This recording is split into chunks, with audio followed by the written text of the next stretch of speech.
Dua penggugat ijazah Jokowi yang telah berstatus tersangka pencemaran nama baik, Egy Sujana dan Damai Harilubis, 8 Januari lalu menemui Jokowi di Solo. Banyak yang menduga keduanya menemui Jokowi untuk memohon pengampunan atas kasus yang sedang menjerat mereka. Tapi apakah benar ada permintaan maaf dari keduanya?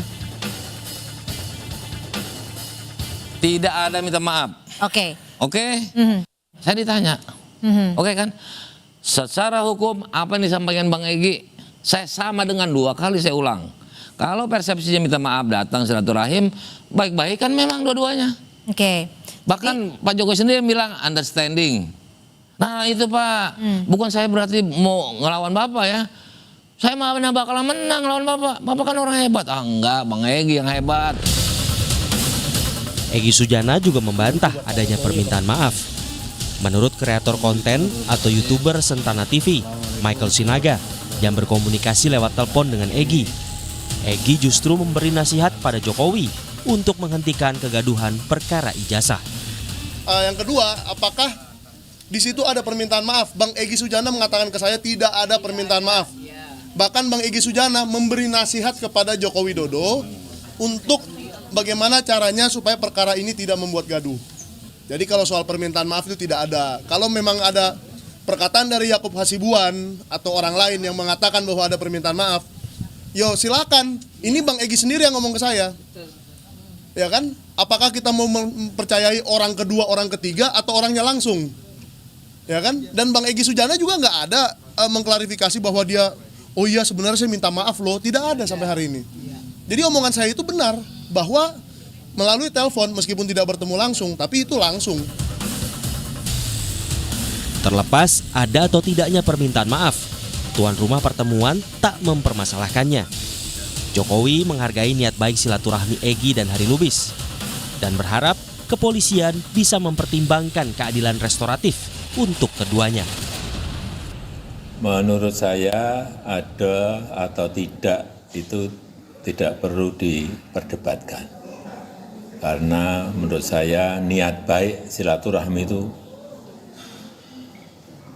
harus saya hormati dan saya hargai. Ya, semoga bisa dijadikan pertimbangan bagi Polda Metro Jaya dan bagi penyidik untuk kemungkinan restoratif justice. Apakah ini artinya Jokowi melunak dan berkenan memaafkan pihak yang sudah meragukan ijazahnya? Kuasa hukum Jokowi bilang permohonan restoratif justice sudah diajukan.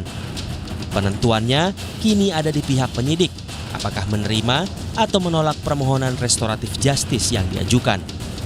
Permohonan RJ itu bisa kalau tidak meminta maaf? Kan nggak minta maaf. Nah, masalah permintaan maaf kan tadi sudah disampaikan oleh Pak DHL di meetingnya itu kan.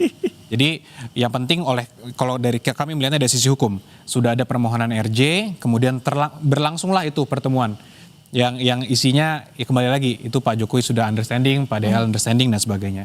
Kemudian dari kami juga Pak Jokowi sendiri pun sudah tadi menyampaikan bahwa sangat menghargai pertemuan itu dan oleh karenanya meminta para penyidik untuk mempertimbangkan. Nah, terakhirnya di siapa? Nanti para penyidik akan menilai apakah ini memenuhi atau tidak untuk dilakukan RJ. Penyidik Polda Metro Jaya mengaku permohonan restoratif justice sedang diproses. Menurut Direskrimum Polda Metro Jaya, permohonan restoratif justice bisa diterima dan difasilitasi asalkan kedua belah pihak sepakat. Pilihan restoratif justice adalah pilihan para pihak. Kami sebagai penyidik tentunya akan berada pada posisi yang netral. Mana yang menjadi pilihan upaya hukum yang diambil oleh para pihak itu menjadi hak dari para pihak itu sendiri. Nanti ketika para pihak sudah memutuskan untuk mengambil upaya hukum dengan melalui restoratif justice, tentunya KUHP kita juga mengakomodir itu dan kita akan pegang itu sebagai pedoman di dalam proses penegakan hukum kita. Damai Hari Lubis yang menemui Jokowi di Solo berharap status tersangkanya cepat dicabut. Ia mengaku sudah mengajukan penolakan ke kepolisian. Saya memang butuh bantuan penyidik untuk melepaskan status saya sebagai tersangka. Begitu juga Egy Sujana. Alasan saya minta dilepas daripada tersangka, 15 Desember saya udah masukkan. 15 Desember surat ini. Saya ini, Egy menggunakan penolakan, menggunakan pendapat pakar, kalau nggak salah Pak Muzakir, saya ada. Ya. Bahwa saya nggak dilaporkan. Betul. Ya, saya belum pernah diadukan ke Kongres Advokat, sementara saya buka. Sementara Roy Suryo, tersangka lain di kasus ijazah Jokowi, mengaku tak terpengaruh dengan pertemuan Jokowi dan dua tersangka kasus ijazah. Termasuk kemungkinan lepasnya status tersangka Egy dan Hari Lubis melalui restoratif justice. Menurut Roy, ia akan tetap membongkar kasus ijazah Jokowi hingga tuntas. Saya lebih baik khusnuzon, berpraduga baik ya. Apalagi Bang DL, Bang Egy juga sudah WA-WA-an ke saya. Jadi kami menghormati masing-masing untuk bersikap. Mau itu tadi saya nyebutnya JC ya, tapi sebenarnya RJ, restoratif justice. Atau mau apa dimaafkan, udah terserah. Tapi yang penting adalah kami tetap strict dengan dengan standing kami bahwa kami harus bongkar itu. Apalagi kemarin ya KIP ya tadi pada beritanya juga Komisi Informasi Pusat sudah memerintahkan KPU untuk membuka. Saat ini Polda Metro Jaya sudah melimpahkan berkas perkara Roy Suryo, Rismon Sianipar dan Dr. Tifa ke Kejaksaan dalam kasus dugaan fitnah ijazah palsu Jokowi. Sedangkan 5 tersangka lain akan menjalani pemeriksaan pekan depan, termasuk Egy Sujana dan Damai Hari Lubis yang mengajukan upaya damai dalam kasus ini.